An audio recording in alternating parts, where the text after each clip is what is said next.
La question que vous devez poser maintenant, c'est qu'il y a des millions et des millions d'ordinateurs. Comment est-ce qu'on fait pour les retrouver? Par exemple, si je vais sur un site web, comment est-ce que mon ordinateur sait quel est le serveur qui possède mon site web? Et c'est justement là l'intérêt de réseau et toute la magie d'Internet.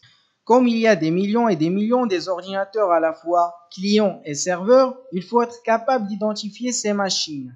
Pour identifier les machines, on a recours à ce qu'on appelle l'adresse IP. C'est une sorte finalement de plaque de matriculation pour votre ordinateur. Il permet de retrouver tous les ordinateurs grâce à une série de nombres qu'identifie. Alors, par exemple, si je veux aller sur Google, je peux être amené à taper 81.192.15.186.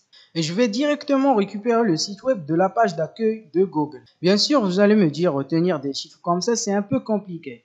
Et moi, quand je vais sur Google, j'ai seulement à taper google.com. Et c'est justement là qu'on rentre en jeu le nom d'hôte. C'est un concept qu'on a créé pour justement ne pas avoir à retenir des suites de nombres qui sont pas forcément évidentes à retenir pour un humain.